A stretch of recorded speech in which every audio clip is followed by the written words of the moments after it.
Sabi sa Constitution, no law shall be passed authorizing any transfer of appropriations. However, the President of the Senate, and the Speaker of the House of Representatives, the Chief Justice of the Supreme Court, and the heads of constitutional commissions may and by law be authorized to augment any item in the General Appropriation Law for their respective offices from savings in other items of their respective appropriation.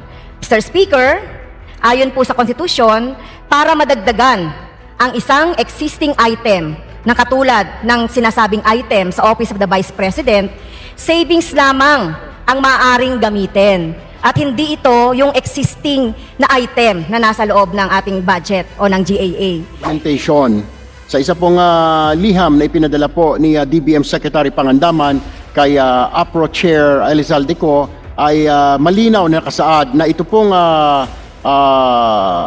pondo o itong 125 na ibinigay po sa OBP ay hindi po, was not an augmentation or transfer of funds from the Office of the President. Rather, it was a release of funds chargeable against the contingent fund upon a finding that the OBP's request qualified for funding thereunder.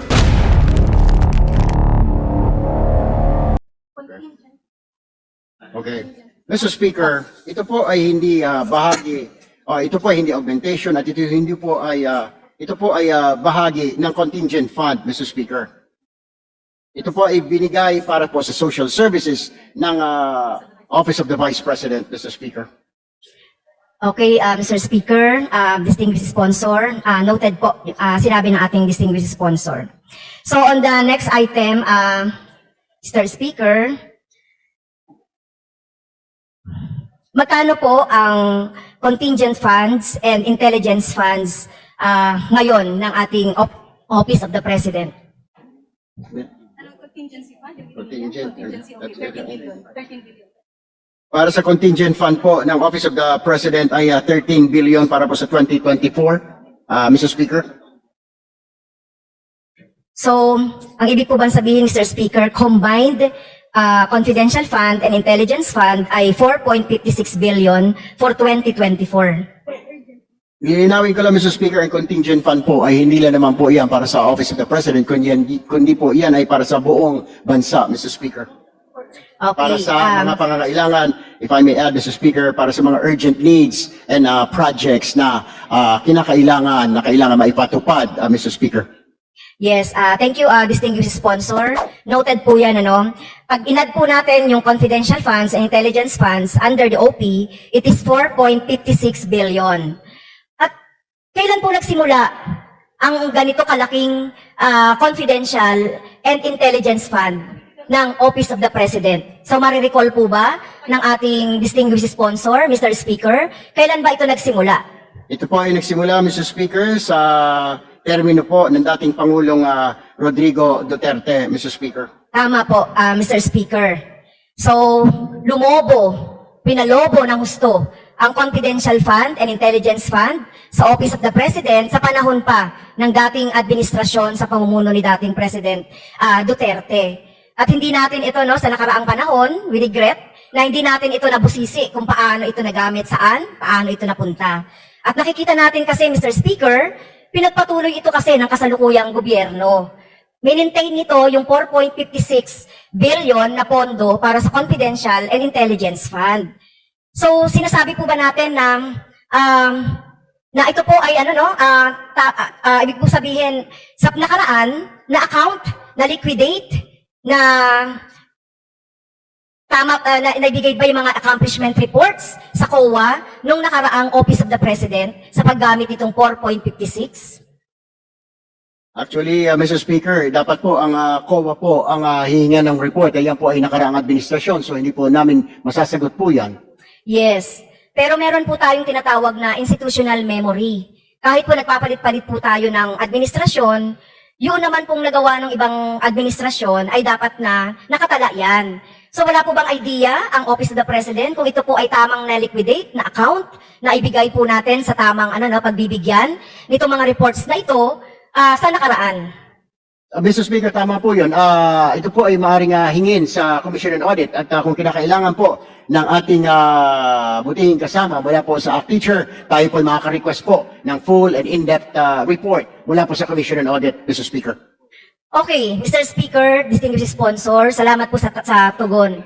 So ito pong 4.56 billion, Mr. Speaker, kung kukwentahin po natin na ginamit ng nakaraang administrasyon at ngayon sa unang taon nagamit din ng Marcos administration, kung tutuusin po Mr. Mr. Speaker, distinguished sponsor, ito po kung kukwentahin natin ay 12,493,150 pesos per day sa CIF. Kung pagbabasihan po natin yung 365 days nang wala pong mga holiday at walang mga kinoconsider na iba pang ano, no? So 12 million a day po yung ginamit ng previous administration na gustong ipagpatuloy ng kasalukuyang administration. So ganun po kalaki, no?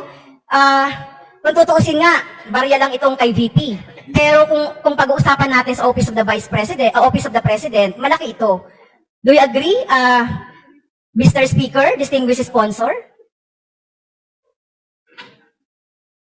Mr. Speaker, ang computation po ng paggasta ay medyo mahirap pong i-compute kung ito po ay gagawing daily ang operations kasi hindi naman po talaga pare-pareho po ang panahon na 12 million a day ang gagamitin. May pagkakataon po na mas mababa, may pagkakataon po na mas mataas ang kinakailangan po na pondo para sa particular day and time, Mr. Speaker. Yes, tama po kayo doon, distinguished sponsor. Pero yung sinasabi ko po ay average. Kung titignan natin, in 365 days. Okay? So nagsimula ito, no, kay President Duterte at ngayon lumolobo. At tingin natin, Mr. Speaker, unacceptable po ito, no, yung ganitong kalaki na CIF. Okay.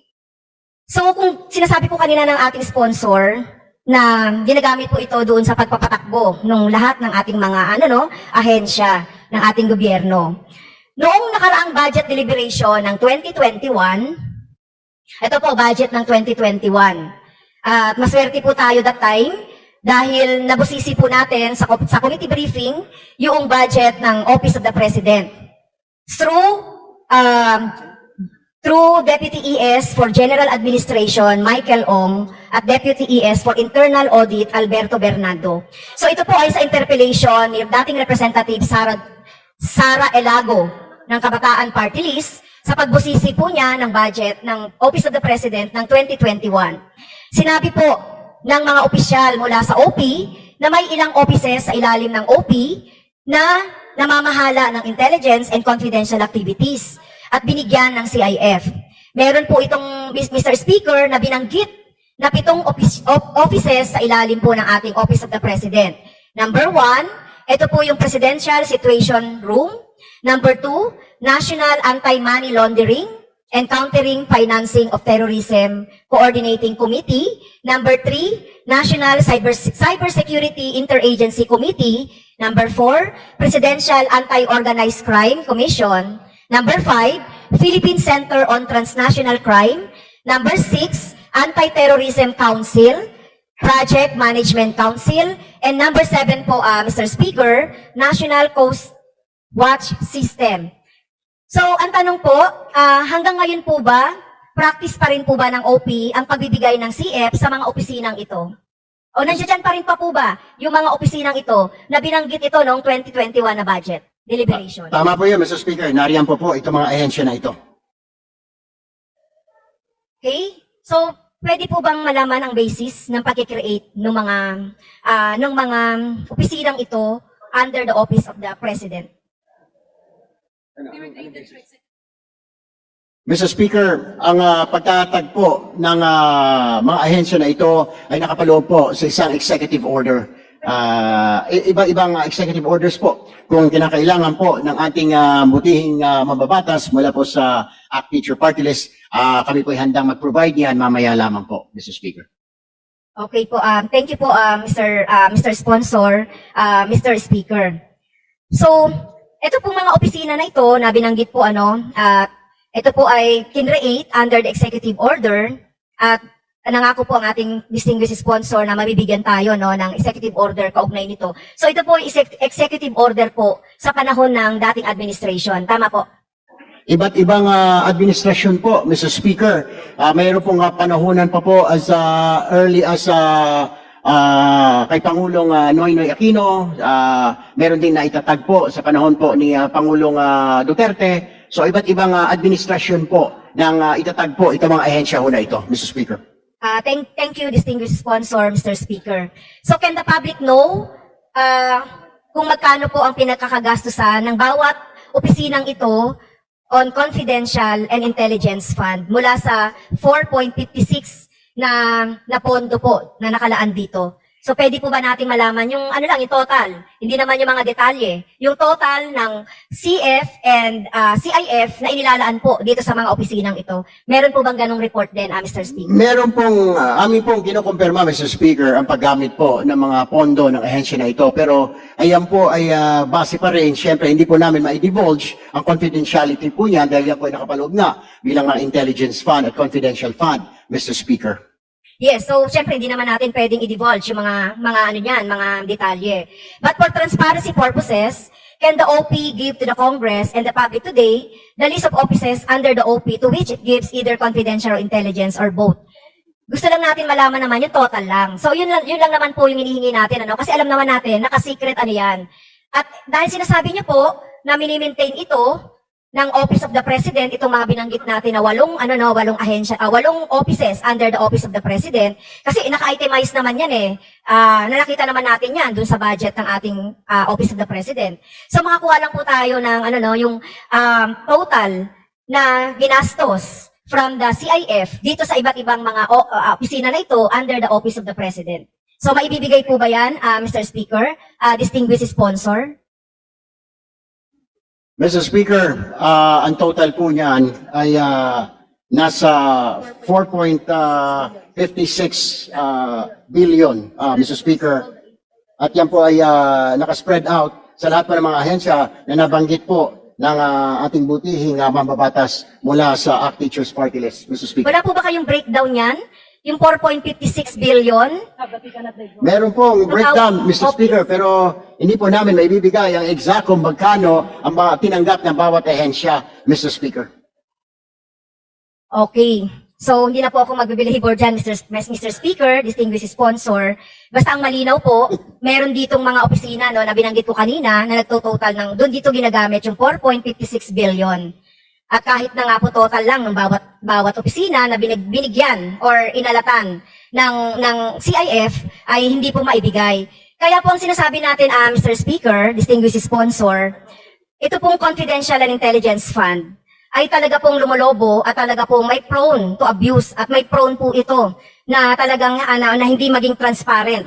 Hindi po maging transparent ito dahil meron nakalagay mismo, no? Although meron tayong sinusunod na mga guidelines, JC, pero tingin natin kulang ito, yung yung Office of the President and other offices siguro ng transparency. At nakalagay naman yon dun sa ating JC. Kaya po, tayo po, Mr. Speaker, distinguished sponsor, tayo po ay nananawagan na kung ganito po yung klase ng pondo na ilalagak natin sa iba't ibang ahensya ng ating gobyerno, baka it's high time natanggalin na itong CIF. Kung meron lang siguro ahensya na kailangan, ay doon ibigay. So wag naman doon sa mga civilian agency na wala namang kinalaman doon sa tinatawag nating confidential expenses, paniniktik, at iba pa pong mga bagay tungkol sa intelligence. So pumapayag po ba ang distinguished sponsor na tanggalin o bawasin itong mga confidential and intelligence fund na dapat na mailagay na lang yan sa education, sa health, sa pabahay, at iba pang mga serbisyo? Ito po ay pinag-aaralan, Mr. Speaker, ng pamahalaan, hinggil po dito sa confidential at intelligence fund. Pero mahirap po kasing sabihin na madali pong tanggalin ito dahil ito po ay ginagamit sa impormasyon patungkol po sa national security at mga threats po internal and external po ng ating bansa, Mr. Speaker. Okay, so I'm glad meron na gano'n na pag-aaral o nagagawing pag-aaral ng ating Kongreso at ng executive kaugnay dito sa CIF. So, The Honorable Franz Castro is requested to please wrap up. Isang tanong na lang po. So, doon sa binanggit ko po na 12 million a day na gastusin ng OP dito. So, ito po ba ay ilalabas din ng ating Office of the President na maibigay po ang report sa COA? Opo, ito po ay definitely we will submit, Mr. Speaker, sa Commission on Audit yung report na yan from the Office of the President, Mr. Speaker. So for that, Mr. Speaker, I end my interpellation. Thank you to our distinguished sponsor. Maraming salamat. Majority Leader. Welcome to the Philippine Government News Channel. Here, we bring you the latest breaking news and current events in Philippine politics. Get exclusive access to speech and video clips of President Ferdinand Bongbong Marcos Jr., as well as updates on Vice President Inday Sara Duterte. We strive to provide transparency and keep you informed about the Senate hearings and House of Representatives proceedings. Stay up to date with the political landscape of the Philippines by subscribing to our channel today. Don't miss out on important discussions and debates. Subscribe now.